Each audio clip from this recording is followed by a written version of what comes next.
ഗുരവേ ഗൗരചന്ദ്രായ രാധികായ തദാലയെ കൃഷ്ണായ കൃഷ്ണഭക്തായ തദഭക്തായ നമോ നമഃ. ഹരേ കൃഷ്ണ. എല്ലാവർക്കും എൻ്റെ വിനീതമായ പ്രണാമം. ശ്രീമദ് ഭാഗവതം പ്രഥമസ്കന്ധം അധ്യായം 3 നമ്മൾ പഠിച്ചു വരുന്നത്. ശ്ലോകം 20 ആണ് നമ്മൾ ഇന്നലെ 20 വരെ നമ്മൾ പഠിച്ചു. ഇനി മുന്നോട്ട് നോക്കാം ഏതൊക്കെ അവതാരങ്ങളിലാണ് ഇനി പറയാൻ പോകുന്നത് എന്നുള്ളത്. അപ്പോൾ ഇതുവരെ ഏതൊക്കെയാണ് കഴിഞ്ഞത്? 4 കുമാരന്മാർ, അതേപോലെ വരാഹാവതാരം, നാരദമുനി, നരനാരായണ ഋഷി, കപിലദേവൻ, ദത്താത്രേയ, യജ്ഞ, ഋഷഭദേവ്, പൃഥു മഹാരാജ്, മത്സ്യ, കൂർമ, ധന്വന്തരി, മോഹിനിമൂർത്തി, നരസിംഹ, വാമന, പരശുരാമ. 20 ശ്ലോകം 20 വരെ നമ്മൾ പഠിച്ചു. ഇനി മുന്നോട്ട് വ്യാസദേവൻ, ശ്രീരാമൻ, ബലരാമനും കൃഷ്ണനും, ബുദ്ധൻ, കൽക്കി, ഇനിയുള്ള അവതാരങ്ങൾ അവതാരം നമ്മൾ അല്ലെങ്കിൽ ഇനി വരുന്ന ശ്ലോകങ്ങളിൽ കാണാം. ഓക്കെ, മുന്നോട്ട് പോവാം.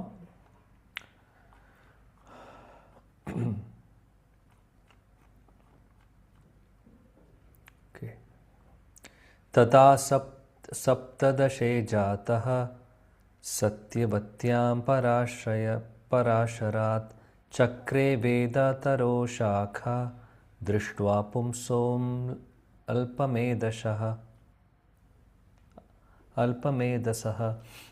ശ്ലോകം വായിക്കാം. രത്ന മാതാജി.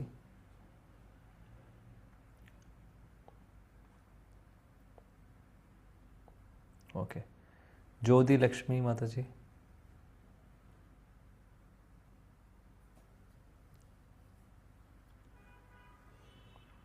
ജ്ഞാനാംബിക മാതാജി.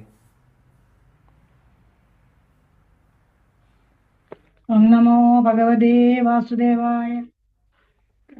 ശ്ലോകം 21. തഥാ സപ്തദശേ ജാത സത്യവത്യാം പരാശരാൻ ചക്രേ വേദതരോ ശാഖ ദൃഷ്ട്വാ പുംസോപ്യമേധസഃ. ഹരേ കൃഷ്ണ. വിവർത്തനം വായിക്കട്ടെ പ്രഭുജി. വായിക്കൂ. ഹരേ കൃഷ്ണ. വിവർത്തനം ശ്രീലപ്രഭുപാദ് കി ജയ്. അനന്തരം പരാശര മുനിയിലൂടെ സത്യവതിയുടെ ഗർഭത്തിൽ 17ാമത്തെ ഭഗവത് അവതാരമായി വ്യാസദേവൻ അവതരിച്ചു. സാമാന്യ ജനങ്ങൾ ആത്മജ്ഞാനികളാണെന്ന് ദർശിച്ച വ്യാസദേവൻ വേദത്തെ നിരവധി ശാഖകളായും ഉപശാഖകളായും വിഭജിച്ചു. ഹരേ കൃഷ്ണ. Thank you. ഇവിടെ പറയുന്നു ശ്രീ വ്യാസദേവനെ കുറിച്ച്. വ്യാസദേവൻ്റെ അവതാരത്തെക്കുറിച്ചാണ് പറയുന്നത്. വ്യാസദേവൻ്റെ അവതാരം എങ്ങനെയാണ്? സത്യവതി ദേവിയിൽ നിന്ന്, സത്യവതിയുടെ ഗർഭപാത്രത്തിൽ നിന്ന് പരാശര മുനിയിലുണ്ടായിട്ടുള്ളതാണ് വ്യാസദേവൻ. എല്ലാവർക്കും ഈ ഒരു സ്റ്റോറി അറിയുന്നുണ്ടാവും, കേട്ടിട്ടുണ്ടാവും. സത്യവതി ആരായിരുന്നു? മത്സ്യഗന്ധ എന്നുള്ളൊരു പേരിലായിരുന്നു അറിയപ്പെടുന്നുണ്ടായിരുന്നത്.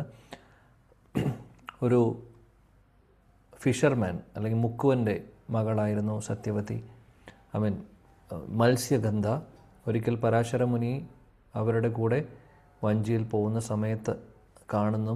പിന്നെ അങ്ങനെ അവിടെ നിന്നാണ് സത്യവതിയെ പരാശര മുനി അനുഗ്രഹിച്ച് മത്സ്യഗന്ധ സത്യവതിയായി മാറുന്നതും പരാശര മുനിയുടെ അനുഗ്രഹത്തോടു കൂടി അങ്ങനെ പിന്നീട് വിവാഹം കഴിക്കുന്നതും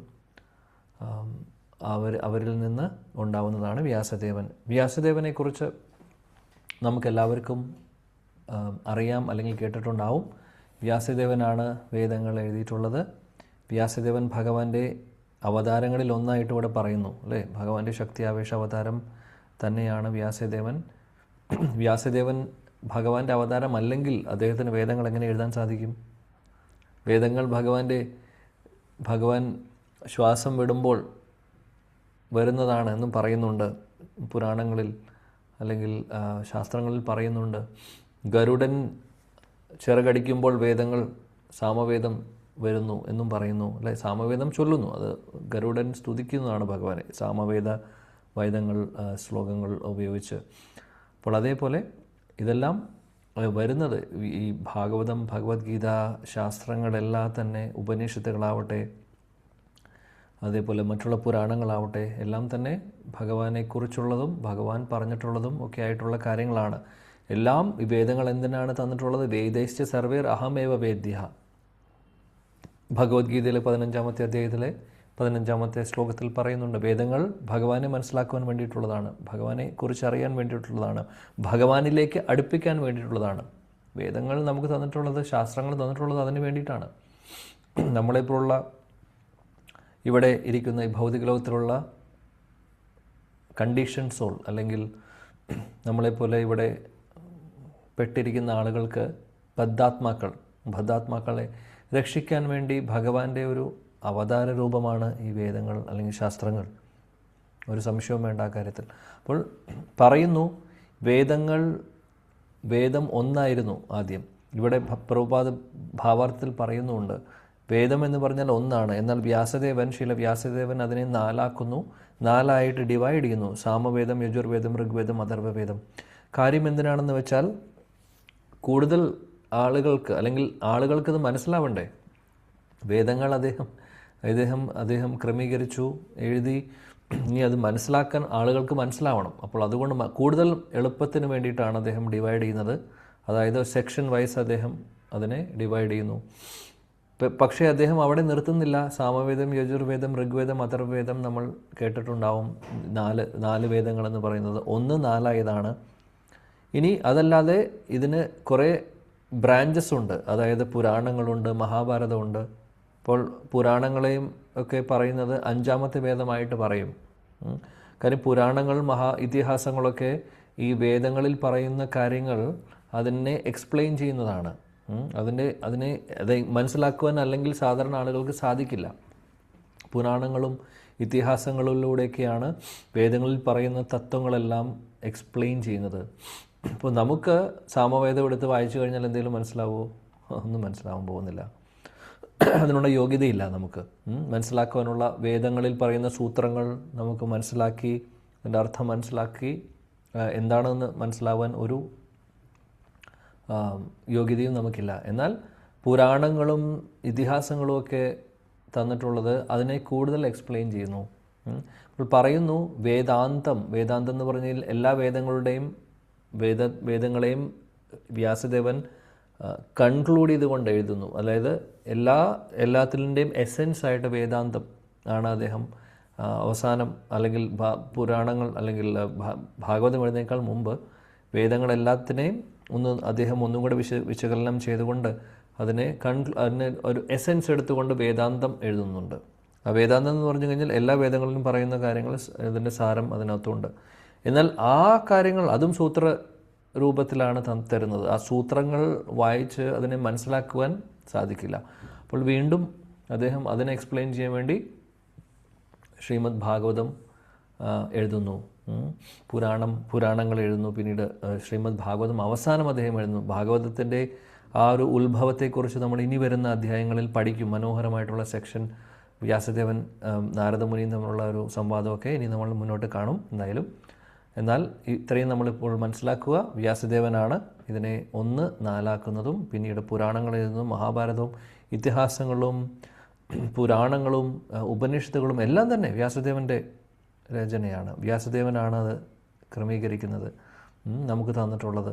അതിനെല്ലാം ശേഷം ഏറ്റവും അവസാനം അദ്ദേഹം എഴുതുന്നതാണ് ശ്രീമദ് ഭാഗവതം.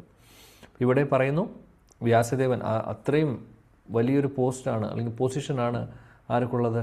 വ്യാസദേവനുള്ളത്. സാധാരണ ഒരു വ്യക്തിയല്ല അദ്ദേഹം.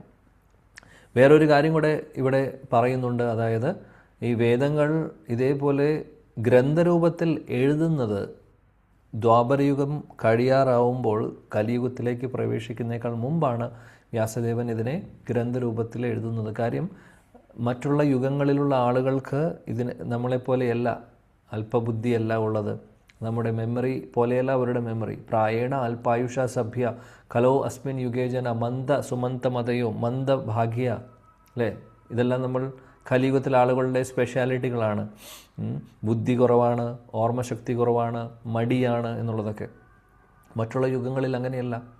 വേദങ്ങളൊക്കെ ഗുരുവിൽ നിന്ന് ശിഷ്യർ കേൾക്കുമ്പോൾ അത് ഉള്ളിലേക്ക് ഡയറക്റ്റ്ലി രജിസ്റ്റർ ആവുകയാണ് ചെയ്യുന്നത്.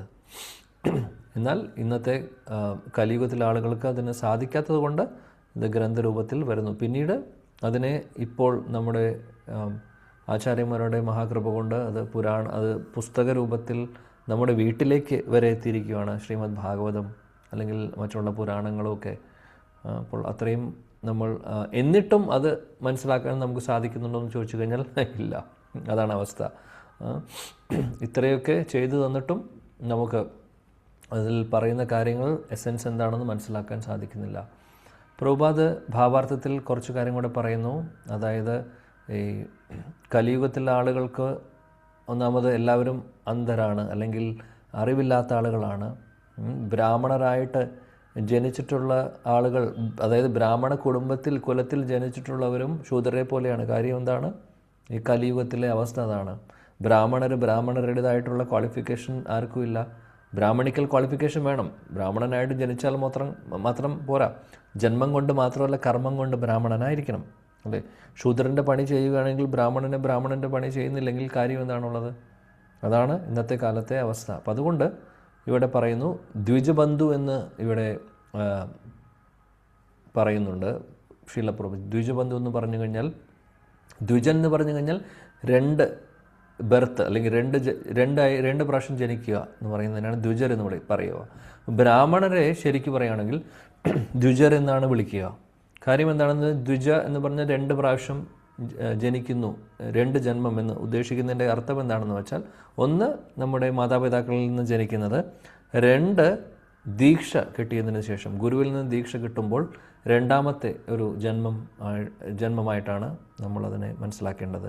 അപ്പോൾ അപ്പോൾ ബ്രാഹ്മണർക്ക് അങ്ങനെയുള്ള ബ്രാഹ്മണ കുടുംബത്തിൽ ജനിച്ചു, മാത്രമല്ല ഗുരുവിൽ നിന്ന് ദീക്ഷ ലഭിക്കുന്നു. പിന്നീട് അവർ ആ ബ്രാഹ്മണിക്കൽ ക്വാളിറ്റീസ് എല്ലാം അവർക്ക്, അല്ലെങ്കിൽ ആ പ്രിൻസിപ്പിൾസ് എല്ലാം ഫോളോ ചെയ്ത് പോകുന്നു. അങ്ങനെയുള്ളവരെ ദ്വിജരെന്ന് വിളിക്കുന്നു.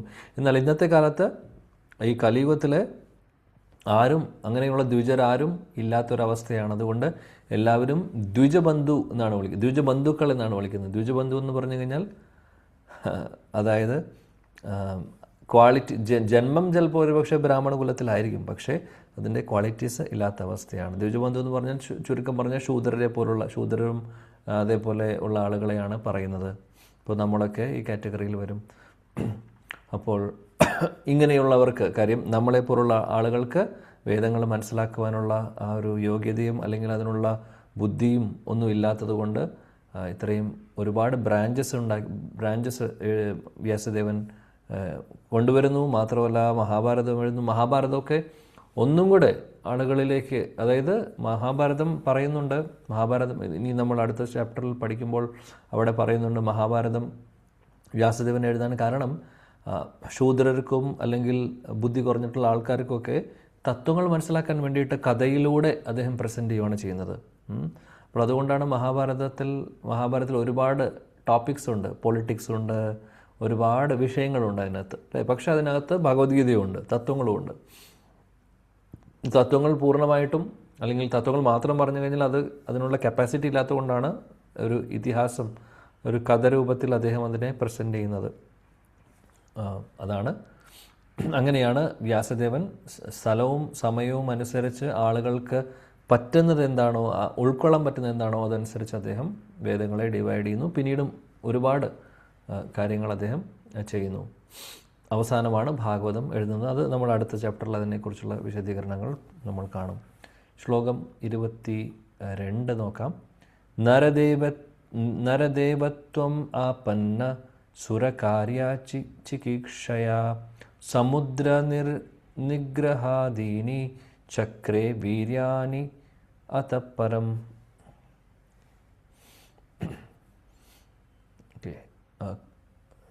ശ്രീദേവി മാതാജി.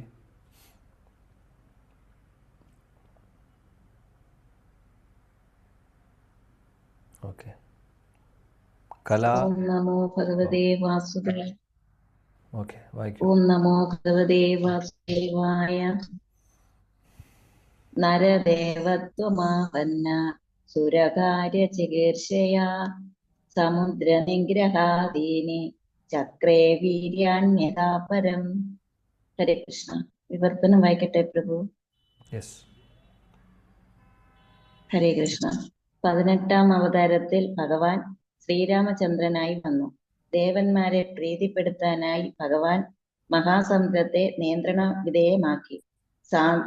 സാഗരം തരണം ചെയ്ത് നാസ്തികനായ രാവണനെ നിഗ്രഹിച്ച് അഭിമാനുഷിക ശൗര്യം പ്രദർശിപ്പിച്ചു. ഹരേ കൃഷ്ണ പ്രഭു. ഹരേ കൃഷ്ണ. Thank you. ഭഗവാൻ ശ്രീരാമനെ കുറിച്ചാണ് ഈ ഒരു ശ്ലോകത്തിൽ പറയുന്നത്. 18-ാമത്തെ അവതാരമെന്ന് അത് ആ ഒരു നമ്പർ മാത്രം പറയുന്നുള്ളൂ. നമ്മൾ ആ ഒരു ക്രോണോളജി എല്ലാം നമ്മൾ നേരത്തെ പറഞ്ഞിട്ടുണ്ട്, ആചാര്യന്മാർ പറയുന്നുണ്ട്. എന്നാലും ഇവിടെ പറയുന്നത് അതാണ്. 18-ാമത്തെ അവതാരമായിട്ട് ഇവിടെ പറയുന്നു ശ്രീരാമചന്ദ്രനെ കുറിച്ച്. ഭഗവാൻ ശ്രീരാമചന്ദ്രൻ, മര്യാദ പുരുഷോത്തമൻ ശ്രീരാമചന്ദ്രൻ. അദ്ദേഹത്തെക്കുറിച്ച് പറഞ്ഞു കഴിഞ്ഞാൽ വാക്കുകളില്ല. രാമായണം പോലെ മനോഹരമായിട്ടുള്ള ഒരു ഗ്രന്ഥം വേറെയില്ല. ഇന്നത്തെ കാലത്ത് പ്രാക്ടിക്കൽ ആപ്ലിക്കേഷൻ അല്ലെങ്കിൽ നമുക്ക് ഒരുപാട് കാര്യങ്ങൾ പഠിക്കുവാനും ആളുകളുടെ ആ ഒരു സ്വഭാവം, പെരുമാറ്റ രീതികൾ, ഒരുപാട് കാര്യങ്ങൾ ശ്രീരാമചന്ദ്ര ഭഗവാൻ അദ്ദേഹവും അദ്ദേഹത്തിൻ്റെ ഭക്തരെയൊക്കെ നോക്കിക്കഴിഞ്ഞു കഴിഞ്ഞാൽ പറയാനൊന്നുമില്ല, വാക്കുകളില്ല. അത്രമാത്രം എന്താ പറയുക, നമുക്ക് നിർവചിക്കാൻ അല്ലെങ്കിൽ നമുക്ക് നിർണ്ണയിക്കാൻ അല്ലെങ്കിൽ നമുക്ക് ഗ്ലോറിഫൈ ചെയ്യാൻ പറ്റുന്നേക്കാൾ അപ്പുറത്താണ് ശ്രീ രാമായണത്തിലെ ഓരോ കഥാപാത്രങ്ങളും. അതിമനോഹരമായിട്ടുള്ള ഒരു വാൽമീകി ഋഷിയുടെ ഒരു കോമ്പോസിഷനാണ് രാമായണം. എന്നാൽ ശ്രീ രാമചന്ദ്ര ഭഗവാൻ നമ്മുടെ ശ്യാമസുന്ദർ തന്നെയാണ്.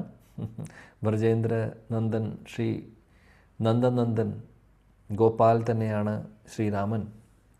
ശ്രീരാമൻ്റെ അവതാരം അല്ലെങ്കിൽ ശ്രീരാമൻ്റെ ലീലകൾ, ഭഗവാന്റെ ലീലകൾ പറയുന്നത് രാമായണത്തിലാണ് എന്ന് മാത്രം. അത് വ്യാസദേവൻ്റെ ഒരു കോമ്പോസിഷൻ അല്ലെങ്കിൽ പോലും അദ്ദേഹം അല്ലാതെ കമ്പയർ ചെയ്തിട്ടുള്ളത്. എന്നാലും അതിമനോഹരമാണ് വ്യാസദേവൻ്റെ ശ്രീരാമചന്ദ്രനെക്കുറിച്ച് വാൽമീകി ഋഷി അവിടെ വർണ്ണിക്കുന്നത്.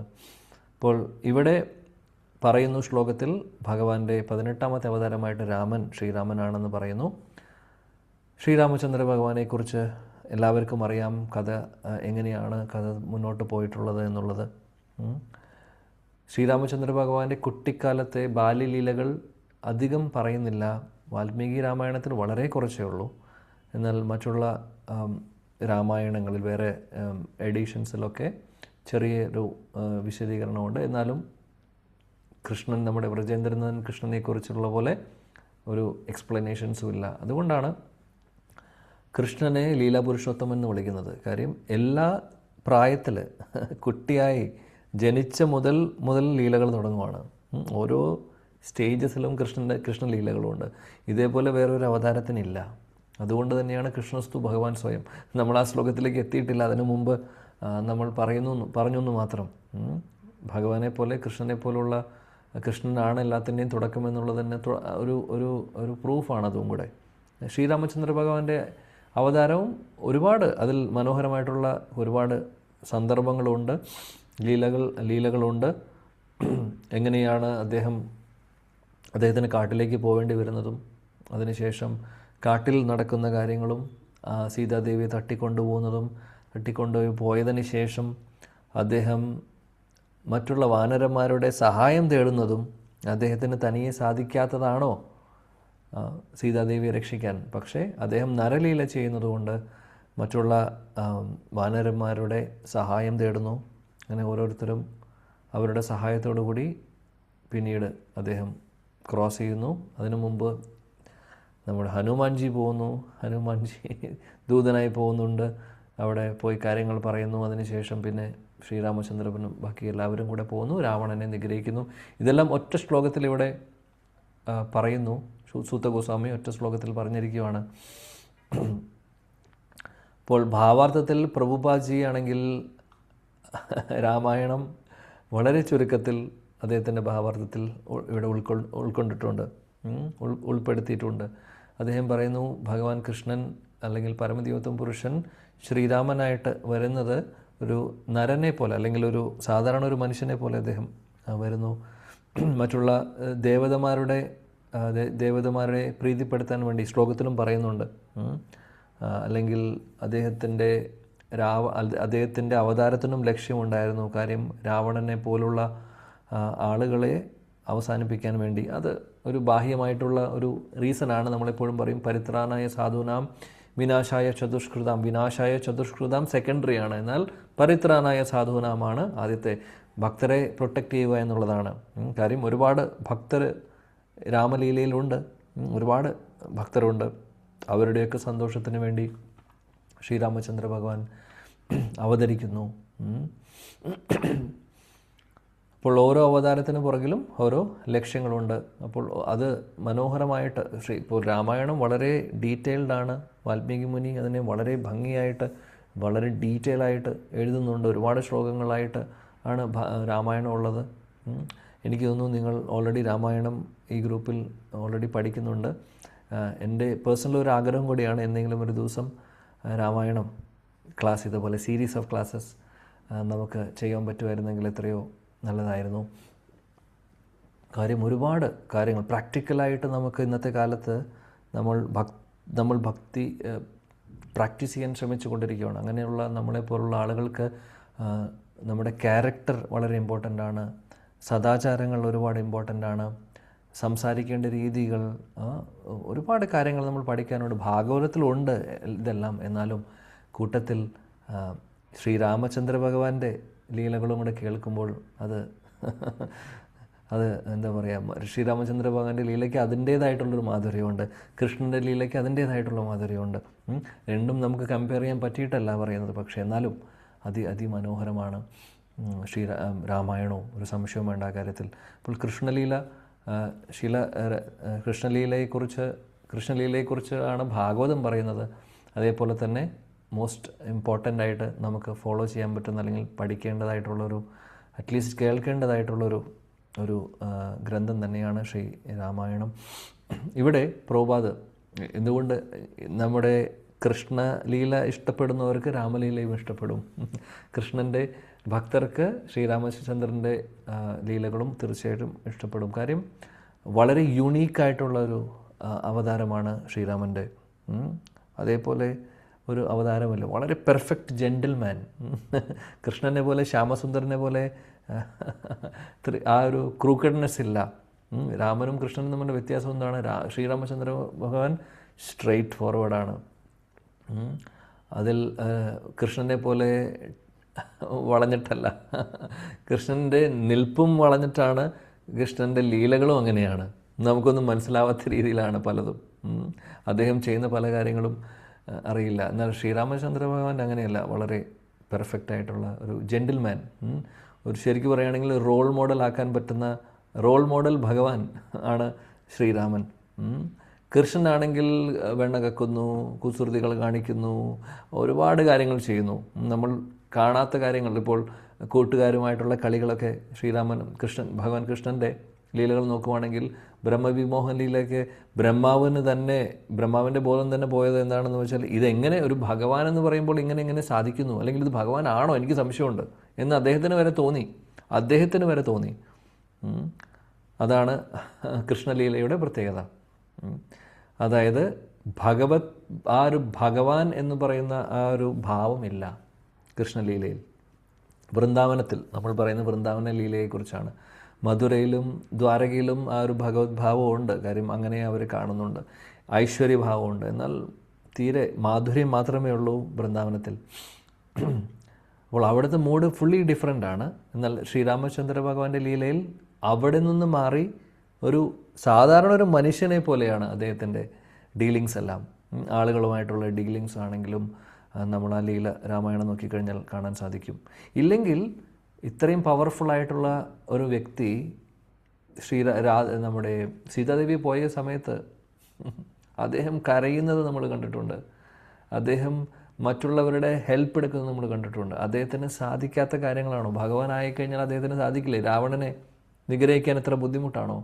പക്ഷേ മനോഹരമായിട്ടാണ് ആ ലീലകളെല്ലാം അദ്ദേഹം ചെയ്തിട്ടുള്ളത്. അപ്പോൾ അത് അദ്ദേഹത്തിൻ്റെ ഒരു പവർ അദ്ദേഹം കാണിച്ചിട്ടുണ്ട് രാമായണത്തിലും പല സ്ഥലങ്ങളിലും.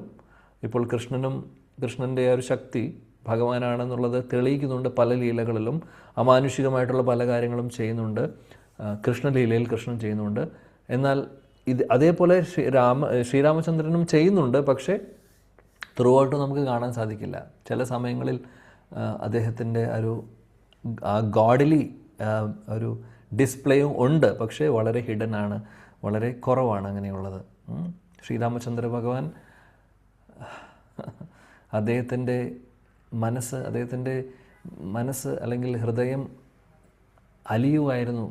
അതായത് സീതാദേവിയെ തട്ടിക്കൊണ്ടുപോയ സമയത്ത് അദ്ദേഹം കരയുന്നു, ഭഗവാൻ കരയുന്നതാണ് അവിടെ കാണുന്നത്. എനിക്കൊന്നും ചെയ്യാൻ സാധിച്ചില്ലല്ലോ, എനിക്ക് സംരക്ഷിക്കാൻ സാധിച്ചില്ലല്ലോ എന്ന് പറഞ്ഞുകൊണ്ട് അദ്ദേഹം കരയുന്നു. അതിനുശേഷം ജടായുവിനെ കാണുന്നു. ജടായുവിനെ സ്നേഹിക്കുന്ന ആ ഒരു രംഗമൊക്കെ അതിമനോഹരമാണ്. ജടായുവും ശ്രീരാമനും തമ്മിലുള്ള ആ ഒരു സെക്ഷൻ അതിമനോഹരമാണ്. ഞാൻ അങ്ങോട്ട് പോകുന്നില്ല, എൻ്റെ മനസ്സങ്ങോട്ട് പോകുന്നുണ്ട് ആ ഒരു സെക്ഷനിലേക്കൊക്കെ. പക്ഷേ അതിമനോഹരമാണ് ശ്രീരാമചന്ദ്ര ഭഗവാന്റെ ലീലകൾ. അതിനുശേഷം വിഭീഷണൻ ഇങ്ങോട്ട് വരുമ്പോൾ, അവിടെ നിന്ന് തിരിച്ചു വരുന്ന സമയത്ത്, അതായത് രാവണൻ്റെ അടുത്ത് നിന്ന് വന്ന് വിഭീഷണൻ ശരണാഗതി, ഇദ്ദേഹത്തെ ശ്രീരാമനെ ശരണം പ്രാപിക്കുന്നു. ആ സമയത്ത് എല്ലാവരും പറയുന്നു ഇദ്ദേഹത്തെ വിശ്വസിക്കാൻ സാധിക്കില്ല. അതായത് ഒരു വേപ്പിൻ്റെ മരത്തിൽ എങ്ങനെ ഒരു പഴം ഉണ്ടാവും എന്നാണ് ചോദിക്കുന്നത്. മധുരമുള്ള പഴം ഉണ്ടാവും, അതുകൊണ്ട് ഒരിക്കലും വിശ്വസിക്കാൻ പറ്റില്ല. എല്ലാ വാനരന്മാരും ഒറ്റ സ്വരത്തിൽ പറഞ്ഞു, വിശ്വസിക്കരുത്, ഇവൻ ചതിക്കാൻ വേണ്ടി വന്നിട്ടുള്ളതാണ്, ചാരനായിട്ട് വന്നിട്ടുള്ളതാണ്. ശ്രീരാമചന്ദ്ര ഭഗവാന് മനസ്സിലായി. ശ്രീരാമചന്ദ്ര ഭഗവാന് മനസ്സിലാണെങ്കിൽ അദ്ദേഹത്തെ വിഭീഷണൻ വന്ന് ശരണം പ്രാപിച്ചു, അദ്ദേഹം കാൽക്കൽ വീണു, അതോടുകൂടി അദ്ദേഹത്തെ ആക്സെപ്റ്റ് ചെയ്തു. പക്ഷേ പുറമേ നോക്കുമ്പോൾ, ആളുകളോട് ചോദിക്കുമ്പോൾ, അഭിപ്രായം ചോദിച്ചപ്പോൾ ആരും അഭിപ്രായം പറയുന്നില്ല. ഹനുമാനോട് അഭിപ്രായം ചോദിച്ചപ്പോൾ ഹനുമാൻ പറഞ്ഞു, എൻ്റെ അഭിപ്രായം വിഭീഷണൻ സത്യമാണ് പറയുന്നത്, നമുക്ക് വിശ്വസിക്കാം എന്ന് പറഞ്ഞു. അപ്പോൾ ഇത് കുറേ ഡീറ്റെയിൽസ് ഉണ്ട്, അതിലേക്ക് നമ്മൾ പോകുന്നില്ല. അപ്പോൾ ആ സമയത്ത് ശ്രീരാമചന്ദ്ര ഭഗവാൻ ഒരു ശ്ലോകം പറയുന്നുണ്ട്. സകൃത് ഏവ പ്രപന്നോ യസ് തവാസ്മി ഇതി ച യാചത്തെ അഭയം സർവദാ തസ്മൈ ദദാമി ഏതത് വ്രതം മമ. സകൃത് ഏവ പ്രപന്നോയം. ആരാണോ സകൃത്, ആരാണോ ഒരു പ്രാവശ്യമെങ്കിലും, അറ്റ്ലീസ്റ്റ് ഒരു പ്രാവശ്യം, ഓ ഭഗവാനെ ഞാൻ അങ്ങയുടേതാണ് എന്ന് പറഞ്ഞുകൊണ്ട് ശരണം പ്രാപിക്കുന്നത്, ഒരു പ്രാവശ്യം, അത്ര മാത്രം മതി. ഭഗവാൻ പറയുന്നു അങ്ങനെയുള്ളവർക്ക് അഭയം സർവദാ തസ്മൈ, അങ്ങനെയുള്ളവർക്ക് പിന്നീട് അവരുടെ ജീവിതത്തിൽ പേടിക്കേണ്ട ആവശ്യമില്ല. അവരുടെ സംരക്ഷണം എൻ്റെ കയ്യിലാണ്.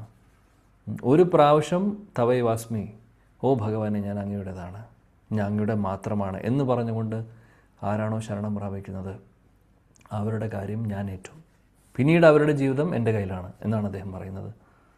ഇതാണ് ഭഗവാൻ ശ്രീരാമചന്ദ്രൻ്റെ ഉത്തരവുണ്ടായിരുന്നത്.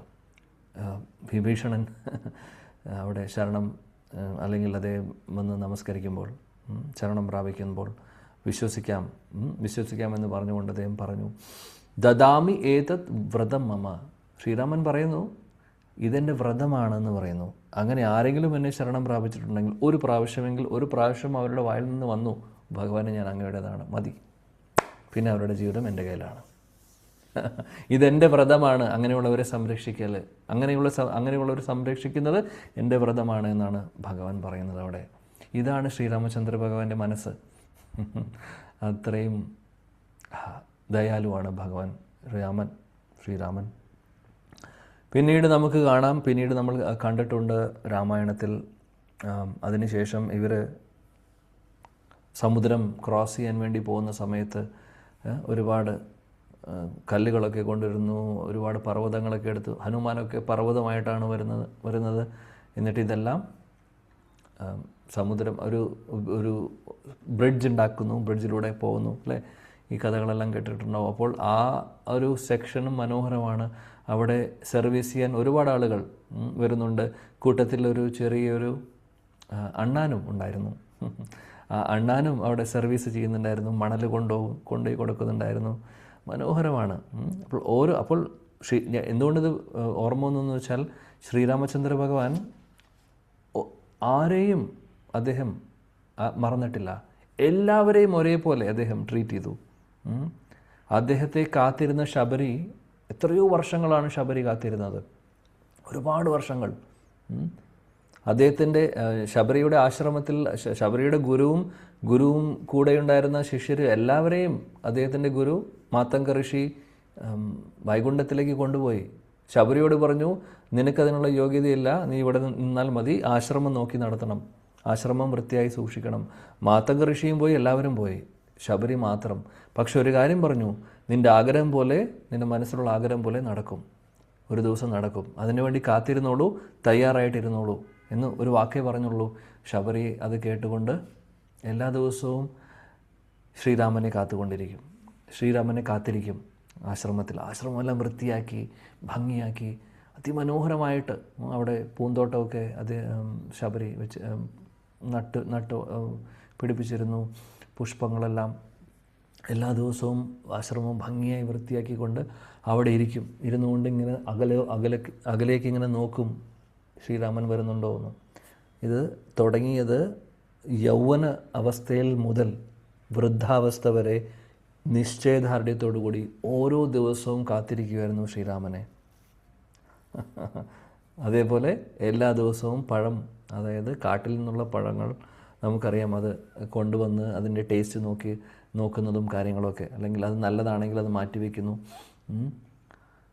ആർക്കും കഴിക്കാൻ പറ്റാത്ത പഴങ്ങളാണ് കാട്ടിലുള്ള പഴങ്ങൾ. പക്ഷേ എന്നാലും രാമൻ വരുമ്പോൾ കൊടുക്കാൻ എന്തെങ്കിലും വേണ്ടേ എന്ന് പറഞ്ഞുകൊണ്ട്, വേറെ എന്താണോ ഉള്ളത് ശബരിയുടെ കയ്യിൽ, വേറെ ഒന്നുമില്ല.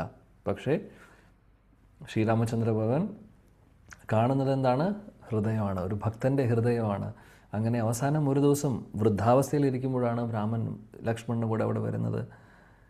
അങ്ങനെ ഭഗവാൻ അവിടെ വരുന്ന സമയത്ത് ശബരി അദ്ദേഹത്തെ സ്വീകരിക്കുന്നതും ഇരിപ്പിടം കൊടുക്കുന്നതും, അതേപോലെ ഈ കടിച്ച് അതിൽ നല്ല മധുരമുണ്ടോ എന്ന് ചെക്ക് ചെയ്തുകൊണ്ടുള്ള പഴം ഭഗവാൻ ഓഫർ ചെയ്യുന്നു, ഭഗവാന് കൊടുക്കുന്നു.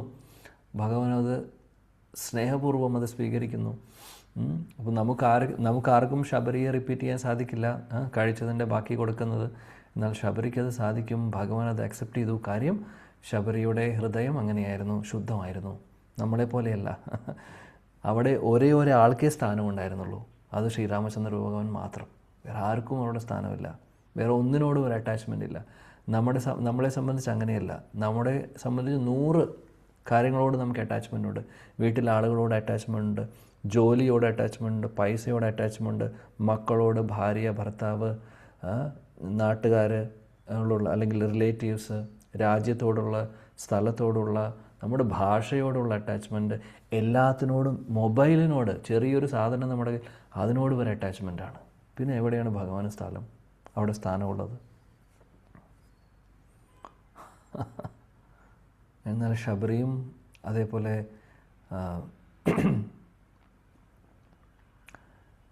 ജടായുവൊന്നും അങ്ങനെയായിരുന്നില്ല. അവരുടെ ഹൃദയത്തിൽ ഭഗവാൻ മാത്രമേ ഉള്ളൂ. അതുകൊണ്ട് അവർക്ക് ഭഗവാന്റെ ദർശനം കിട്ടുന്നു. മാത്രമല്ല അവരുടെ ആഗ്രഹം ഭഗവാൻ നിറവേറ്റി കൊടുക്കുന്നു. നമ്മുടെ മുമ്പിൽ എന്തുകൊണ്ട് ഭഗവാൻ വരുന്നില്ല? എന്തുകൊണ്ട് ദർശനവും കിട്ടുന്നില്ല? എന്തുകൊണ്ട് ഒരു ഫീലിങ്സ് ഇല്ല നമുക്ക്? കാര്യം ആയിരക്കണക്കിന് കാര്യങ്ങൾ മനസ്സിലുണ്ട്, അതിൽ ഒന്ന് മാത്രമാണ് ഭഗവാൻ. 1000-1 വല്ല കാര്യമുണ്ടോ? അതുകൊണ്ടാണ് നടക്കാത്തത്. അപ്പോൾ 1 പോയിൻറ്റഡ്, ശാസ്ത്രങ്ങളിൽ എടുത്തെടുത്ത് പറയുന്നു, 1 പോയിൻറ്റഡ് തസ്മാത് ഏകേന മനസ, തസ്മാത് ഒരുപാട് ശ്ലോകങ്ങൾ എടുത്ത് പറയുന്നുണ്ട്. അനന്യശ്ചിന്തയന്തോ മാം. അപ്പോൾ ഇതെല്ലാം ആ അനന്യത, അല്ലെങ്കിൽ ആ ഒരു 1 പോയിൻറ്റഡ്, ആ നിശ്ചയദാർഢ്യത്തോടു കൂടി, ഡിറ്റർമിനേഷനോട് കൂടിയിട്ടുള്ള ആ ഒരു ഭക്തിയാണ് റിസൾട്ടിലേക്ക് എത്തിക്കുന്നത്. അപ്പോൾ ഈ ഒരു ഉദാഹരണങ്ങളൊക്കെ നമ്മൾ കാണുന്നു, ശാസ്ത്രങ്ങളിൽ കാണുന്ന ഉദാഹരണങ്ങളൊക്കെ നോക്കിക്കഴിഞ്ഞാൽ, അവരുടെ ജീവിതം നോക്കിക്കഴിഞ്ഞു കഴിഞ്ഞാൽ നമുക്ക് മനസ്സിലാക്കാൻ സാധിക്കും, വേറെ ഒന്നുമില്ല അവർക്ക് ചിന്ത, ഭഗവാനെക്കുറിച്ച് മാത്രമാണ്. ശബരിക്ക് എന്തിനോടെങ്കിലും അറ്റാച്ച്മെൻ്റ് ഉള്ളതായിട്ട് നമ്മൾ കേട്ടിട്ടുണ്ടോ? ഒന്നുമില്ല. അതുകൊണ്ട് ഭഗവാൻ അവിടെ വന്നു. ആ വന്നതും ഒരുപാട് വർഷങ്ങൾ കഴിഞ്ഞിട്ട്, കാത്തിരുന്ന് ഒരു ദിവസമാണ് വരുന്നത്. വന്നപ്പോൾ അത് സത്യമാണോ സ്വപ്നമാണോ എന്ന് പോലും തിരിച്ചറിയാത്ത അവസ്ഥയാണ് ശബരിയുടെ. കാര്യം വരാത്ത ദിവസം പോലും ശബരിയുടെ ധാരണ ഇന്ന് വരും വന്നു എന്നൊക്കെ ധാരണയാണ്. കാര്യം എല്ലാം ഒരു സ്വപ്നം പോലെ നടന്നുകൊണ്ടിരിക്കുകയാണ്. ശ്രീരാമൻ ഇങ്ങനെ മനസ്സിൽ ഓടിക്കൊണ്ടിരിക്കുകയാണ് എപ്പോഴും. ഭഗവാന്റെ ചിന്തകൾ മാത്രമാണ്. ഇതാണ് പരിശുദ്ധ ഭക്തരുടെ ഒരു അവസ്ഥ. നമ്മുടെ അവസ്ഥ എവിടെയാണ്, പരിശുദ്ധ ഭക്തരുടെ അവസ്ഥ എന്താണെന്നുള്ളത് മനസ്സിലാക്കാൻ സാധിക്കും. അപ്പോൾ എന്താണെങ്കിലും രാമായണത്തിൽ ഒരുപാട് കാര്യങ്ങളുണ്ട്, ഒരുപാട് കാര്യങ്ങൾ പഠിക്കാനുണ്ട്, ഒരുപാട് മനോഹരമായിട്ടുള്ള ഭക്തരെക്കുറിച്ച് പറയുന്നുണ്ട്. ഇവരെല്ലാവരും ഭരതനെക്കുറിച്ച് പറഞ്ഞു കഴിഞ്ഞാൽ വാക്കുകളില്ല.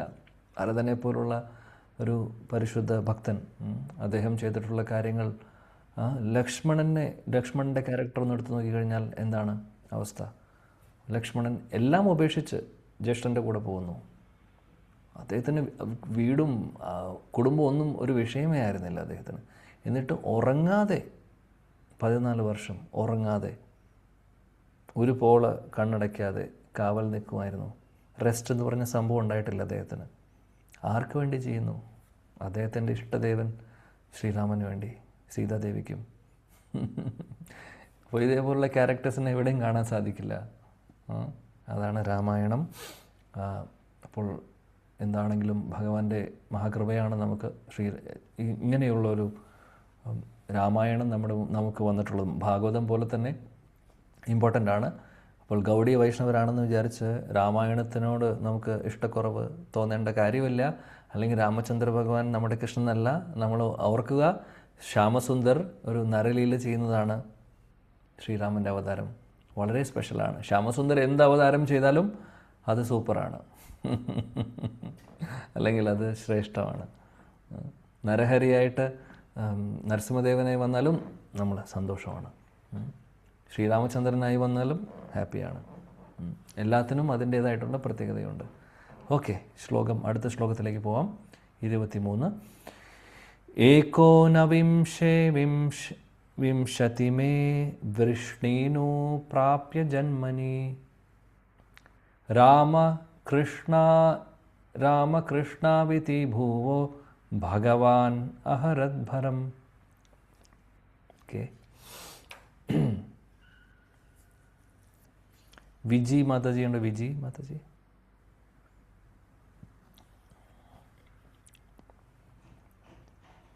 ഓക്കെ, ഗീത മാതാജി, ഗീത മുരളി. ഹരേ കൃഷ്ണ പ്രഭുജി. ഞാനാണ് പ്രഭു. ഹരേ കൃഷ്ണ. വായിച്ചോളൂ. ഓം നമോ ഭഗവതേ വാസുദേവായ.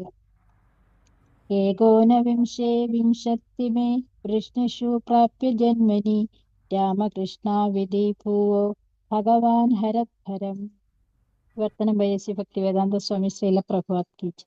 19-ാമത്തെയും 20-ാമത്തെയും അവതാരത്തിൽ ഭഗവാൻ ബലരാമനായും ശ്രീകൃഷ്ണനായും വൃഷ്ണിവംശത്തിൽ, അതായത് യദുകുലത്തിൽ ജാതനായി പ്രപഞ്ചഭാരം ദൂരീകരിച്ചു. ഹരേ കൃഷ്ണ പ്രഭു. Thank U.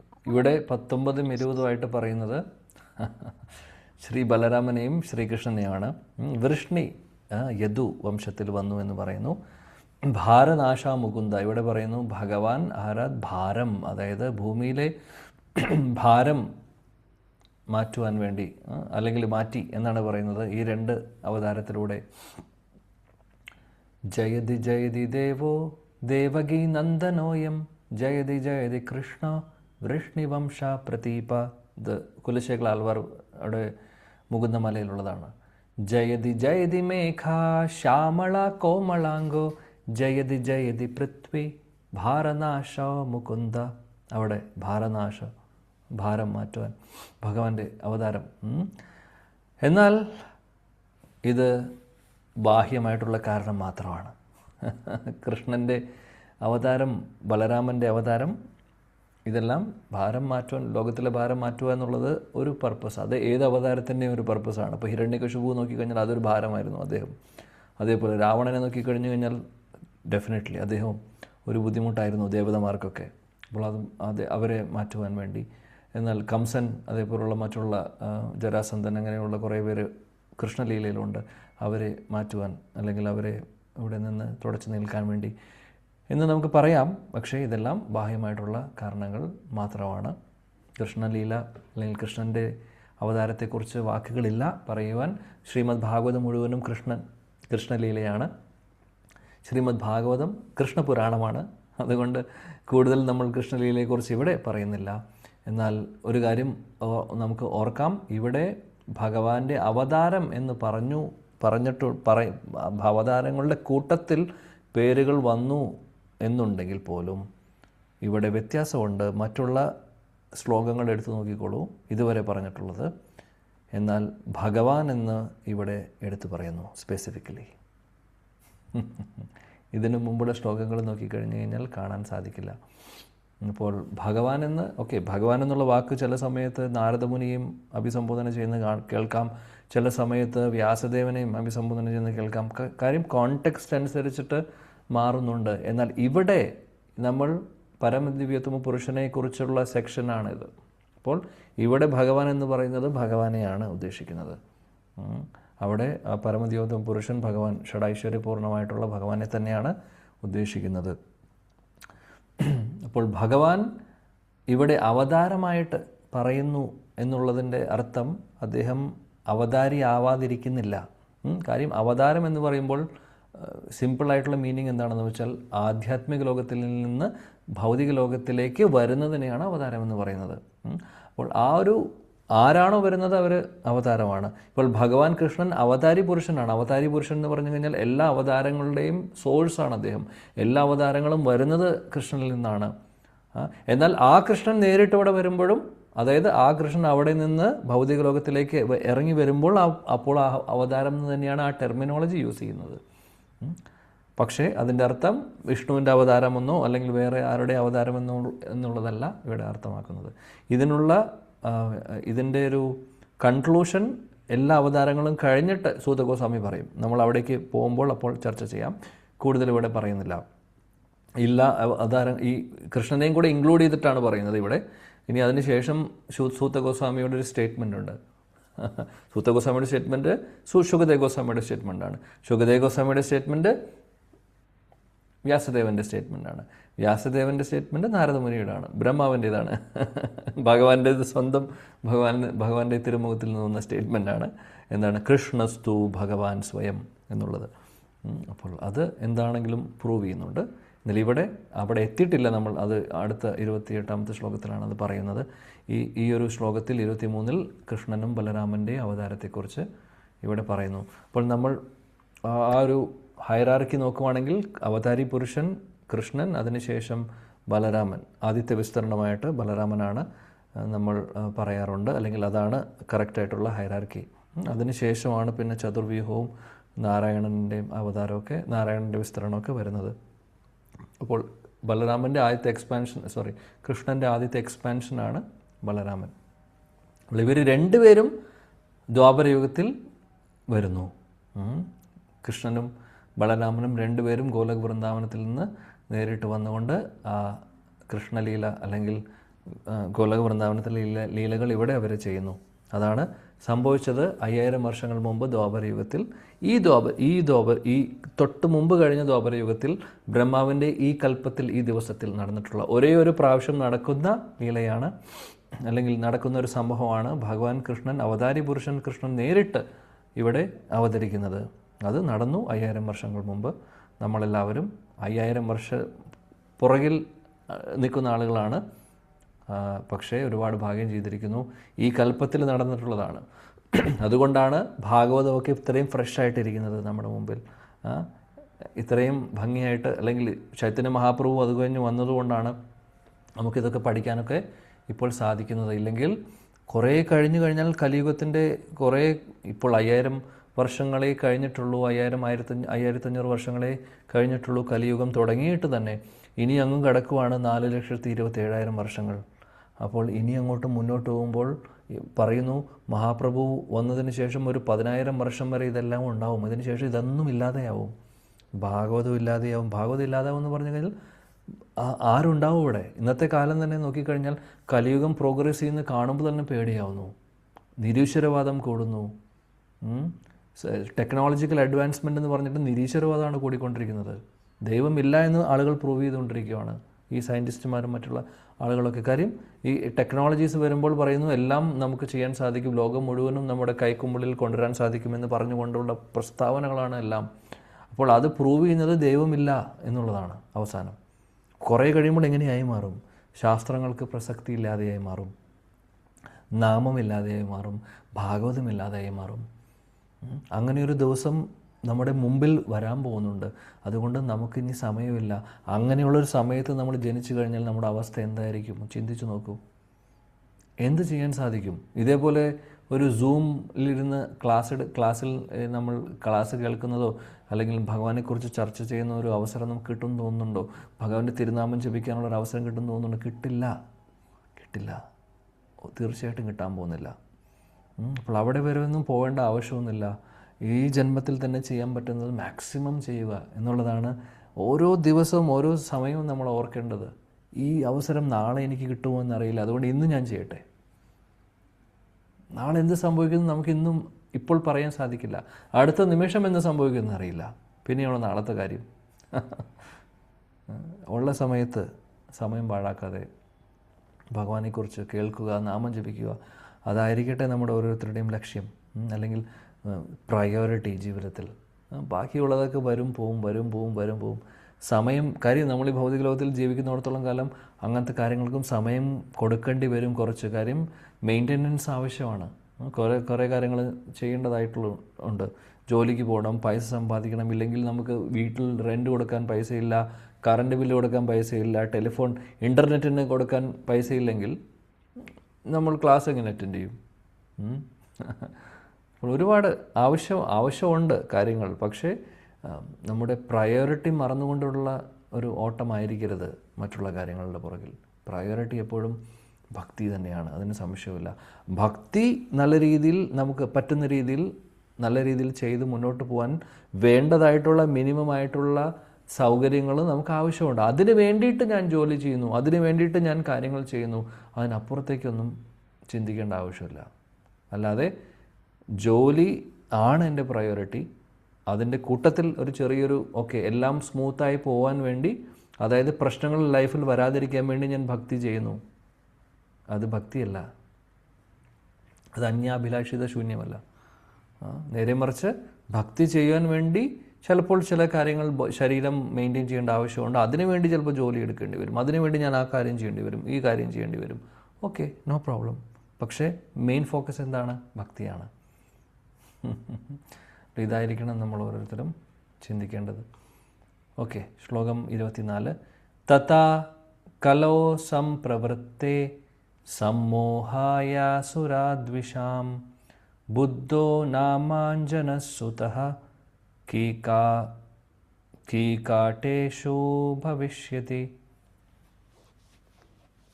രജനി മാതാജി വായിച്ചോളൂ.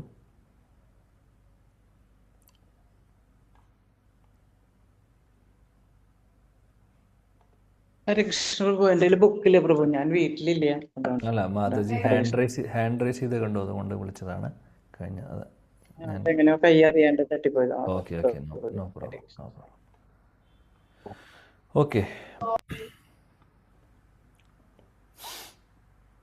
യെസ്, കൃഷ്ണകുമാരി മാതാജി.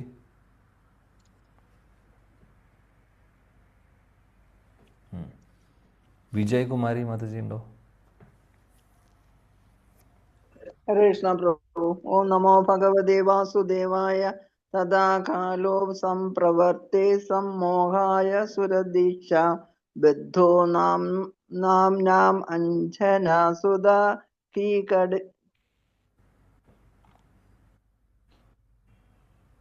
വാർത്തം ശ്രീ.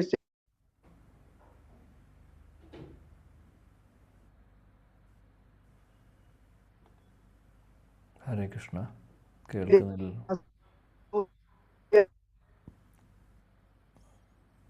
മാതാജി, കേൾക്കുന്നില്ല, ക്ലിയർ ആവുന്നില്ല.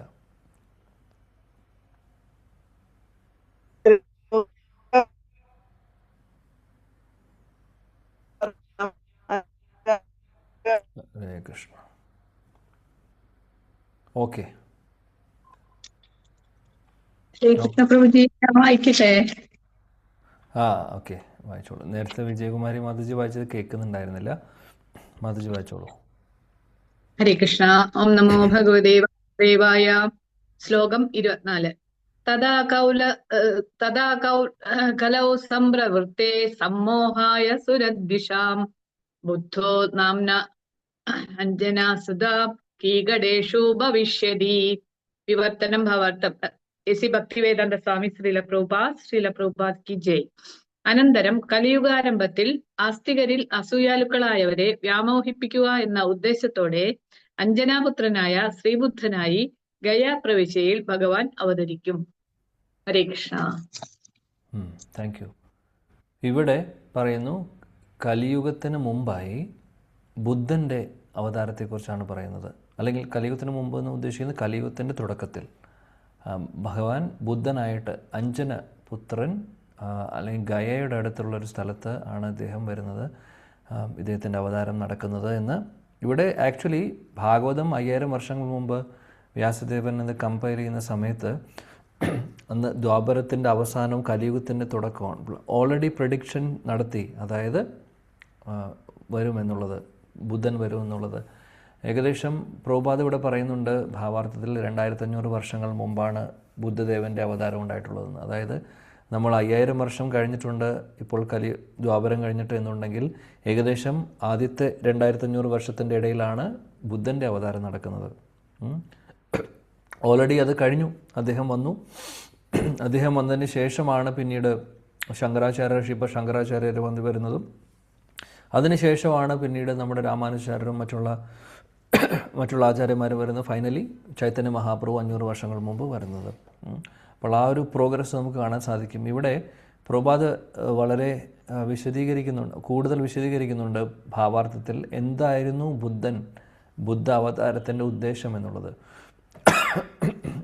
അപ്പോൾ അഹിംസയായിരുന്നു ഭഗവാൻ ബുദ്ധൻ പ്രചരിപ്പിച്ചത്. കാര്യം എന്താണെന്ന് വെച്ചാൽ അന്നത്തെ കാലത്ത് ആളുകൾ വേദങ്ങളുടെ പേരിൽ മൃഗങ്ങളെ കശാപ്പ് ചെയ്യുന്നു, മൃഗബലി കൊടുക്കുന്നു. അങ്ങനെ ഒരുപാട് വേദങ്ങളെ മിസ്യൂസ് ചെയ്തു തുടങ്ങി. അതായത് അവർ പറയുന്നു വേദങ്ങളിൽ ഇത് പറഞ്ഞിട്ടുണ്ട്, ഇങ്ങനെയുള്ള അനുഷ്ഠാനങ്ങൾ പറഞ്ഞിട്ടുണ്ട് എന്ന് പറഞ്ഞുകൊണ്ട് അവരെ തോന്നിയത് ചെയ്യുന്ന ഒരു അവസ്ഥയായിരുന്നു. ഒരുപാട് ബലികൾ നടക്കുന്ന ഒരവസ്ഥയാണ്. അപ്പോൾ ഇത് ശരിയായിട്ടും വേദങ്ങളുടെ ഉദ്ദേശം അതല്ല.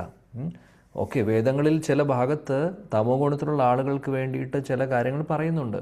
അതായത് ഇപ്പോൾ മത്സ്യമാംസം കഴിക്കാൻ പറ്റാത്ത ആളുകൾക്ക് പ്രത്യേക ഒരു ദിവസം അമാവാസി ദിവസത്തിലൊരു കാളിയുടെ മുമ്പിൽ ബലിയായി സമർപ്പിക്കുന്നതും അതിൻ്റെ കുറച്ച് രീതികളും പറയുന്നുണ്ട്. അത് പക്ഷേ മാസത്തിൽ ഒരിക്കലും അങ്ങനെയൊക്കെയാണ്. അതിനും അതിൻ്റേതായിട്ട് രീതികളുമുണ്ട്, കുറേ കാര്യങ്ങളുണ്ട് അതിൻ്റെ പുറകിൽ. വെറുതെ അങ്ങനെ ബലി കൊടുക്കുന്നതല്ല. അപ്പോൾ ബലി ചെയ്യുന്ന മൃഗത്തിൻ്റെ ചെവിയിൽ നമ്മൾ പറയുന്നുണ്ട്, ഈ ജന്മത്തിൽ ഞാൻ നിന്നെ കൊല്ലുന്നു, അടുത്ത ജന്മത്തിൽ നിനക്ക് എന്നെ കൊല്ലാമെന്നുള്ള ആ ഒരു കാര്യം കൂടെ നമ്മൾ ഉറപ്പ് പറഞ്ഞിട്ടാണ് കൊല്ലുന്നത്. അതിനുശേഷം ആ ഒരു മാംസം പിന്നീട് ഭക്ഷിക്കുന്നതും. അപ്പോൾ അങ്ങനെയുള്ള പ്രോസസ്സ് വേദങ്ങളിൽ പറഞ്ഞിട്ടുള്ളത് നമ്മളെ മൃഗങ്ങളെ കൊല്ലാൻ പ്രോത്സാഹിപ്പിക്കാൻ വേണ്ടിയിട്ടല്ല, ആ കൊല്ലാനുള്ള പ്രവണത കുറയാൻ വേണ്ടിയിട്ടാണ്. ഇപ്പോൾ ഒന്ന് ആലോചിച്ച് നോക്കൂ,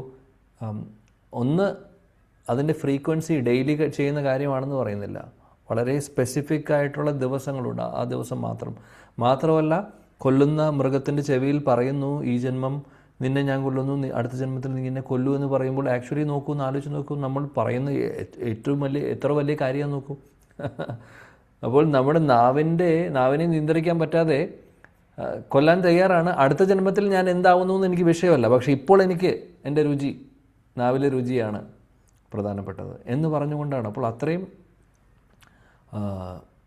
അങ്ങനെയുള്ളൊരവസ്ഥ, അങ്ങനെയുള്ള ഓപ്ഷൻസ് വേദങ്ങളിൽ തന്നിട്ടുള്ളത് നമ്മളെ അത് ചെയ്യാൻ വേണ്ടി പ്രോത്സാഹിപ്പിക്കാനല്ല, മറിച്ച് അത് ചെയ്യാതിരിക്കാൻ വേണ്ടിയിട്ടാണ്. കാര്യം അതിൻ്റെ പുറകിൽ കോംപ്ലിക്കേഷൻസ് കൂടെയുണ്ട്. നിങ്ങളിത് ചെയ്തോളൂ, ഇങ്ങനൊരു പ്രൊവിഷൻ ഉണ്ട്, ഈ പ്രൊവിഷൻ്റെ പുറകിൽ കോംപ്ലിക്കേഷനുണ്ട്, കർമ്മം വരും, അത് അനുഭവിക്കാനും തയ്യാറാവണം എന്നുള്ളതും പറയുന്നുണ്ട്. പക്ഷേ ഇതെല്ലാം വളച്ചൊടിച്ചുകൊണ്ട് മിസ്യൂസ് ചെയ്യുന്ന ഒരവസ്ഥയിലേക്ക് വന്നു. ആ സമയത്താണ് അത് വേദങ്ങളുടെ പേരിലാണ് ഇതൊക്കെ നടക്കുന്നുണ്ടായിരുന്നത്. അപ്പോൾ വേദങ്ങളിൽ പറഞ്ഞിട്ടുണ്ട് എന്ന് പറഞ്ഞതുകൊണ്ടാണ് ഈ പറയുന്ന അനാവശ്യമായിട്ടുള്ള ഈ മൃഗബലിയെല്ലാം നടക്കുന്നുണ്ടായിരുന്നത്. അതുകൊണ്ട് ഭഗവാൻ അവതാരം എടുക്കേണ്ടി വന്നു. അവിടെ ഭഗവാൻ അവതരിക്കുന്നു. ബുദ്ധൻ അവതരിച്ചുകൊണ്ട് പറഞ്ഞു, വേദങ്ങളിൽ പറയുന്ന കാര്യങ്ങൾ ഫോളോ ചെയ്യേണ്ട ആവശ്യമില്ല, വേദങ്ങളെ റിജക്റ്റ് ചെയ്തോളൂ എന്ന് പറഞ്ഞു. അദ്ദേഹത്തിൻ്റെ പ്രചരണം അങ്ങനെയായിരുന്നു, ശൂന്യവാദമായിരുന്നു. കാര്യം ഇനി അത് അപ്പോൾ ചോദിക്കാം, എന്തുകൊണ്ട് അത് ചെയ്തു? അദ്ദേഹം എന്തിനാണ് തെറ്റായിട്ടുള്ളൊരു കാര്യം പ്രചരിപ്പിച്ചത്? കാര്യം അന്നത്തെ അവസ്ഥ അങ്ങനെയായിരുന്നു. കാര്യം ആളുകളുടെ ബോധം അത്രമാത്രം അധപതിച്ചിരുന്നു. അങ്ങനെയുള്ളവർക്ക് നല്ലത് പറഞ്ഞു കൊടുത്താൽ മനസ്സിലാവുന്ന ഒരു അവസ്ഥയിലായിരുന്നില്ല. അവരെ എങ്ങനെയെങ്കിലും അവരെ കൊണ്ട് വേദങ്ങളെ റിജക്റ്റ് ചെയ്യിപ്പിക്കലാണ്. കാര്യം അങ്ങനെ ഈ കാര്യം ചെയ്യാതിരിക്കുമല്ലോ. അഹിംസ എന്ന് പറയുന്ന ഫിലോസഫി അദ്ദേഹം കൊണ്ടുവന്നു. മൃഗങ്ങളെ കൊല്ലരുതല്ലേ, അഹിംസ എന്ന് പറയുന്ന ഒരു ഫിലോസഫി. ആ ഫിലോസഫിയിലൂടെ മൃഗബലി ചെയ്യുന്നതും മൃഗങ്ങളെ കശാപ്പ് ചെയ്യുന്നതും ഉപദ്രവിക്കുന്നതും നിർത്തിച്ചു അദ്ദേഹം. എന്നിട്ട് പറഞ്ഞു, വേദങ്ങൾ നിങ്ങൾ റെഫർ ചെയ്യേണ്ട. കാര്യം വേദങ്ങളിൽ പറഞ്ഞിട്ടുണ്ടെന്ന് പറഞ്ഞിട്ടാണ് അവർ ചെയ്യുന്നുണ്ടായിരുന്നത്. അപ്പോൾ അതുകൊണ്ട് പറഞ്ഞു, നിങ്ങൾ വേദങ്ങൾ റെഫർ ചെയ്യേണ്ട, അതെല്ലാം ഉപേക്ഷിച്ചോളൂ, പക്ഷേ നിങ്ങൾ കൊല്ലാൻ പാടില്ല. നിർത്തിച്ചു. എല്ലാ അങ്ങനെയുള്ള അനുഷ്ഠാനങ്ങളും അദ്ദേഹം നിർത്തിച്ചു. അത് അടുത്ത സ്റ്റേജിലാണ് പിന്നീട് ആര് വരുന്നത്? നമ്മുടെ ശങ്കരാചാര്യ, ശ്രീ ശങ്കരാചാര്യ വിടുന്നത് ഭഗവാൻ. നമ്മുടെ മഹാദേവൻ ശങ്കരാചാര്യരായി വരുമ്പോൾ എന്താണ് ചെയ്തത്? ഈ ബുദ്ധിസത്തെ അദ്ദേഹം ഖണ്ഡിക്കുന്നു. കാര്യം അടുത്ത സ്റ്റേജാണ്. കാര്യം പതുക്കെ ആൾക്കാരെ ഇനി എലിവേറ്റ് ചെയ്ത് കൊണ്ടുവരണം, കോൺഷ്യസ്നസ്. അതിനുവേണ്ടി അദ്ദേഹം വന്നിട്ട് പതുക്കെ പറഞ്ഞു, വേദങ്ങളെ സ്വീകരിക്കണം, വേദങ്ങളെ അക്സെപ്റ്റ് ചെയ്യാൻ പറഞ്ഞു. അങ്ങനെയാണ് ആര് വന്നത്? ശങ്കരാചാര്യ വന്നത്. അങ്ങനെ പക്ഷേ അവിടെയും അദ്ദേഹം പൂർണ്ണമായിട്ടുള്ള കാര്യം പ്രചരിപ്പിച്ചില്ല. അവിടെ അദ്ദേഹം പറയുന്നു ബ്രഹ്മൻ അല്ലെങ്കിൽ ആ ഒരു ബ്രഹ്മവാദത്തെയാണ് അദ്ദേഹം അവിടെ പ്രചരിപ്പിക്കുന്നത്. പിന്നീട് അപ്പോഴും എന്തുകൊണ്ട് ബ്രഹ്മവാദം പ്രചരിപ്പിച്ചു, എന്തുകൊണ്ട് അവിടെ പരിശുദ്ധ ഭക്തി പ്രചരിപ്പിച്ചില്ല? ചോദ്യം വരാം. കാരണം ആ സമയത്തുള്ള ആളുകളും കാര്യം ബുദ്ധിസത്തിൽ നിന്ന് മാറി പതുക്കെ വേദങ്ങളെ സ്വീകരിച്ച് തുടങ്ങുന്ന ഒരു അവസ്ഥയിലേക്ക് എത്തിയിട്ടുള്ളൂ. അപ്പോൾ ഡയറക്റ്റ്ലി പരിശുദ്ധ ഭക്തിയെക്കുറിച്ച് പറഞ്ഞാൽ അവരുടെ ആ അന്നത്തെ കാലത്തെ ആളുകൾക്ക് തലയിൽ കയറാനുള്ള കോൺഷ്യസ്നെസ് ഇല്ല അവർക്ക്. അതുകൊണ്ട് അവർക്ക് പറ്റുന്നത് ആദ്യം പറഞ്ഞു, ആക്സെപ്റ്റ് ചെയ്യാൻ പറഞ്ഞു, പഠിപ്പിച്ചു, വേദങ്ങളെ സ്വീകരിക്കാൻ പഠിപ്പിച്ചു. എന്നിട്ട് ബ്രഹ്മവാദത്തിനെ കുറിച്ച് പറഞ്ഞു അദ്ദേഹം പ്രചരിപ്പിച്ചു. അതിനുശേഷം പതുക്കെ അടുത്ത ആചാര്യന്മാർ വന്ന് അപ്പോൾ നമുക്ക് കാണാം ഇത് സ്കൂൾ, അതായത് LKGയിലുള്ള സിലബസ്, അത് കഴിഞ്ഞ് കുറച്ച് കഴിയുമ്പോൾ ഹൈസ്കൂൾ സിലബസായി, അത് കഴിഞ്ഞ് പിന്നെ കോളേജിലെ സിലബസായി, ഇങ്ങനെയാണ് മുന്നോട്ട് വരുന്നത്. അപ്പോൾ മഹാപ്രഭു കൂടെ വന്നപ്പോൾ അത് പോസ്റ്റ് ഗ്രാജുവേഷൻ സിലബസ്, അതായത് ഏറ്റവും ഹയസ്റ്റ് ആയിട്ടുള്ള കാര്യമായിട്ടാണ് മഹാപ്രഭു വരുന്നത്. നമുക്ക് ആ പരിശുദ്ധ ഭക്തി, ഗോലോക വൃന്ദാവനത്തിലെ ഭക്തി നമ്മളിലേക്ക് എത്തിക്കുന്നത്. അപ്പോൾ ഇതെല്ലാം ഗ്രാജുവലായിട്ടുള്ള സ്റ്റെപ്പ് ബൈ സ്റ്റെപ്പായിട്ടുള്ള പ്രോസസ്സുകളാണ്. അപ്പോൾ ഇവിടെ പ്രഭുപാദ് ഭഗവാൻ ബുദ്ധൻ്റെ അവതാരത്തെക്കുറിച്ചുള്ള കാര്യങ്ങൾ ഇവിടെ പറയുന്നുണ്ട്. പിന്നെ വേറൊരു കാര്യം കൂടെ എടുത്ത് പറയുന്നത് എന്താണെന്ന് വെച്ചാൽ, ഈ ക്ഷത്രിയരെക്കുറിച്ച് പറയുന്നു. അതായത് ഇവിടെ പറയുന്നത് വേറെ ഒന്നുമില്ല, പരീക്ഷത്ത് മഹാരാജാവ് ഇങ്ങനെയുള്ള കാര്യങ്ങൾ, അതായത് ഇത് കേട്ടുകൊണ്ടിരിക്കുകയാണ്, ഭാഗവതം കേട്ടുകൊണ്ടിരിക്കുകയാണ്. അപ്പോൾ ബുദ്ധദേവൻ പറഞ്ഞ കാര്യം അല്ലെങ്കിൽ പ്രചരിപ്പിച്ച കാര്യം അദ്ദേഹം ആക്സെപ്റ്റ് ചെയ്തു. കാര്യം അദ്ദേഹം ബുദ്ധദേവനെ ഭഗവാനായിട്ട് തന്നെ, ഭഗവാന്റെ അവതാരമായിട്ട് അംഗീകരിച്ചു കഴിഞ്ഞു. ഭഗവാന്റെ അവതാരമാണ്, ഒരു സംശയവും വേണ്ട. അപ്പോൾ ഇങ്ങനെയും, അതായത് ഭഗവാന്റെ അവതാരങ്ങൾ പല രീതിയിലുമുണ്ട്, പല ഉദ്ദേശവുമുണ്ട്, പല കാരണങ്ങളും ഉണ്ടാവും അവതാരങ്ങൾക്ക്. അപ്പോൾ അത് എന്തിനാണോ അദ്ദേഹം വന്നിട്ടുള്ളത്, എന്തിനു വേണ്ടിയിട്ടാണോ, പർപ്പസും കൂടെ ഇമ്പോർട്ടൻ്റ് ആണ്. അപ്പോൾ നമ്മൾ ഏത് അവതാരമായിക്കോട്ടെ ഭഗവാന്റെ, നമ്മളെല്ലാം ഒരേപോലെ റെസ്പെക്റ്റ് ചെയ്യണം. അപ്പോൾ പരീക്ഷിത് മഹാരാജാവ് ഇത് കേൾക്കാതിരുന്നില്ല, ആക്സെപ്റ്റ് ചെയ്തു. ജയദേവ് ഗോസ്വാമി അദ്ദേഹത്തിൻ്റെ വൈഷ്ണവഗീതത്തിൽ അദ്ദേഹം പറയുന്നുണ്ട്, ബുദ്ധനെ കുറിച്ച് പറയുന്നുണ്ട്, കേശവധൃത, അല്ലെങ്കിൽ കേശവൻ്റെ അവതാരമാണ്, ഭഗവാൻ കൃഷ്ണൻ്റെ അവതാരമാണ് ബുദ്ധൻ എന്നുള്ളത്. അപ്പോൾ ഇങ്ങനെ അഹിംസ ഫിലോസഫി അല്ലെങ്കിൽ ശൂന്യവാദം പ്രചരിപ്പിച്ചു എന്നുള്ളത് കൊണ്ട് അദ്ദേഹം അവതാരം ആവാതിരിക്കുന്നില്ല. അദ്ദേഹം അവതാരം തന്നെയാണ്. പക്ഷേ ആ അവതാരത്തിനൊരു ഉദ്ദേശം ഉണ്ടായിരുന്നു, ആ പർപ്പസിന് വേണ്ടി വന്നു, കഴിഞ്ഞു. അതിനുശേഷം അടുത്ത ആളുകൾ വന്നു, അടുത്ത അവതാരങ്ങൾ വന്ന് അതിനെ ക്ലിയർ ചെയ്ത് കൊണ്ടുവന്നിട്ടുണ്ട് മുന്നോട്ട്. ഓക്കെ, സോ നമ്മൾ അത്രയും ഇവിടെ പഠിക്കുന്നു ഇന്നത്തെ ദിവസം. നാളെ ബാക്കി ഇനി ഒരു അവതാരം കൂടെ ഇവിടെ പറയുന്നത് കൽക്കി അവതാരത്തെക്കുറിച്ചാണ്. അതിന് ശേഷം ഇവിടെ കഴിയുന്നു. ഓക്കെ, അപ്പോൾ നമ്മൾ അവിടെ ഇവിടെ നിർത്തുന്നു. 24-ാമത്തെ ശ്ലോകത്തിൽ ഭഗവാന്റെ കൃപയുണ്ടെങ്കിൽ നാളെ 25-ാമത്തെ ശ്ലോകം മുതൽ പഠിക്കാം. ഗ്രന്ഥരാജ് ശ്രീമദ് ഭാഗവതം കി ജായ്, जगद्गुरु शीला प्रभुपाद की जय, समवेद गौर भक्त वृंद की जय. जय जय श्री राधे श्याम, श्री वृंदावन धाम की जय. Thank you. എന്തെങ്കിലും സംശയം ഉണ്ടെങ്കിൽ ചോദിച്ചോട്ടെ. നാളെ ചോദിക്കണേ, ഇന്ന് ചോദിക്കാം പ്രഭു. നാളെ ഉണ്ട്. ഹരേ കൃഷ്ണ പ്രഭു. കേട്ടില്ല. ഹരേ കൃഷ്ണ പ്രഭു. പറയൂ. കൃഷ്ണൻ അവതാരം, ഭഗവാൻ എല്ലാ അവതാര എന്നാ കേട്ടിട്ടുള്ള അവതാരി. കൃഷ്ണൻ അവതാരിയല്ലേ പ്രഭു? അവതാരകനല്ലല്ലോ, അവതാരിയല്ലേ? അവതാരിയാണെന്ന് ഞാൻ പറഞ്ഞല്ലോ ക്ലാസ്സിൽ. അവതാരിയാണ്. എന്നാൽ അവതാരം എന്ന് പറയുന്നതിൻ്റെ അർത്ഥം എന്താണെന്ന് പറഞ്ഞു. ആ ലോകത്തിൽ നിന്ന് ഈ ലോകത്തിലേക്ക് വരുന്നതിനെ, അത് ആര് വന്നാലും, അവതാരി പുരുഷൻ കൃഷ്ണൻ വന്നാലും അതിനെ അവതാരമായിട്ട് പറയുന്നു. അവതാരം എന്ന് പറഞ്ഞ വാക്ക് ഉപയോഗിക്കുന്നു. അതിൻ്റെ അർത്ഥം കൃഷ്ണൻ്റെ അവതാരി പുരുഷനായിട്ടുള്ള ആ ഒരു പൊസിഷൻ മാറുന്നില്ല എന്നുള്ളത് നമ്മൾ മനസ്സിലാക്കണം. ഇപ്പൊ കൃഷ്ണ ഭഗവാനിൽ നിന്നും വീണ്ടും അവതാരിയായിട്ട് വരിക അല്ലേ? ഭഗവാൻ വീണ്ടും അവതാരമായിട്ട് വരിക താഴോട്ട് അല്ലേ? ഇപ്പോൾ ഉദാഹരണത്തിന് പ്രൈം മിനിസ്റ്റർക്ക് നേരിട്ട്, അല്ലെങ്കിൽ പ്രസിഡന്റിന് നേരിട്ട് ഏതെങ്കിലും, അല്ലെങ്കിൽ ഒരു ഗ്രാമത്തിലെ, ഒരു ചെറിയൊരു ഗ്രാമത്തിലെ ഒരു വീട്ടിലേക്ക് പോകണമെങ്കിൽ അദ്ദേഹത്തിന് നേരിട്ട് വേണമെങ്കിൽ പോകാം. അല്ലെങ്കിൽ അദ്ദേഹത്തിൻ്റെ സബോർഡിനേറ്റ്സിനെ അദ്ദേഹത്തിന് വിടാം. അദ്ദേഹത്തിൻ്റെ ഇഷ്ടമാണ് അദ്ദേഹത്തിന് നേരിട്ട് വരണോ വേണ്ടേ എന്നുള്ളത്. അതേപോലെ അപ്പോൾ അവിടെ അദ്ദേഹം വന്നു കഴിഞ്ഞു കഴിഞ്ഞാൽ അദ്ദേഹത്തിൻ്റെ സബോർഡിനേറ്റ്സ് വന്നാലും കാര്യം നടക്കാൻ, അവർക്ക് വേണ്ടി കാര്യങ്ങൾ ചെയ്തു കൊടുക്കാനുള്ളതാണെങ്കിൽ ചെയ്തു കൊടുക്കാൻ സാധിക്കും.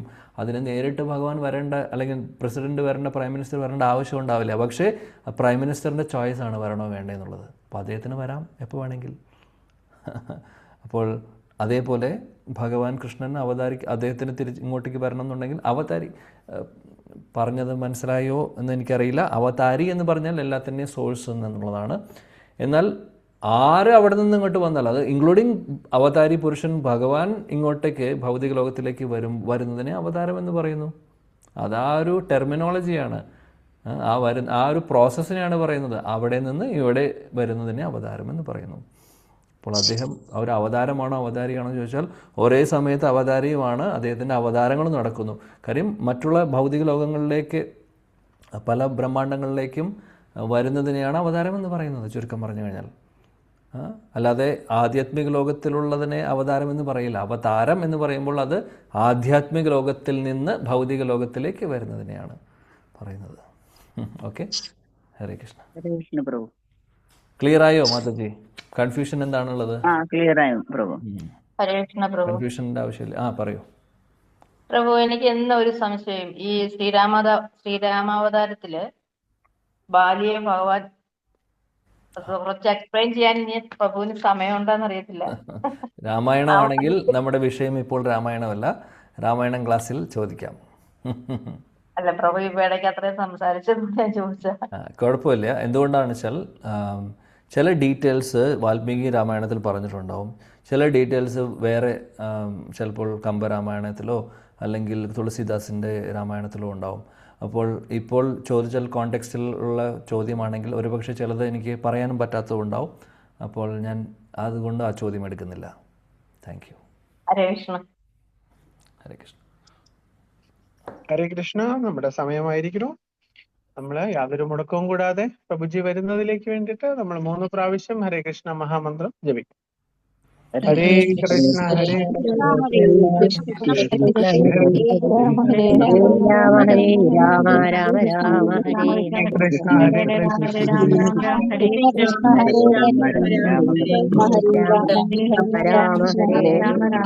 ഹരേ കൃഷ്ണ കൃഷ്ണ കൃഷ്ണ ഹരേ ഹരേ ഹരേ രാമ ഹരേ പഞ്ചകൽപതരൂപേച കൃപാ സിന്ധുപേവച പതിതാനാം പാവനേഭ്യോ വൈഷ്ണവേഭ്യോ നമോ നമഃ. കോടി वैष्णववृंद की हरिनाम संकीर्तन यज्ञ की हरे कृष्णा महामंत्र की शिला प्रभुपाद की जय. श्री अनंत पद्मनाभ स्वामी की जय. ഹരേ കൃഷ്ണ. അപ്പൊ നാളെ നമുക്ക് വീണ്ടും കണ്ടുമുട്ടാം ഇതേ സമയം हरे कृष्णा प्रभु जी, दंडवत प्रणाम। हरे हरे कृष्णा। कृष्णा प्रभु जी, थैंक यू प्रभु जी, हरे हरे कृष्ण कृष्णा। प्रभु हरे कृष्ण, धन्यवाद प्रभु, थैंक यू। प्रणाम प्रभु।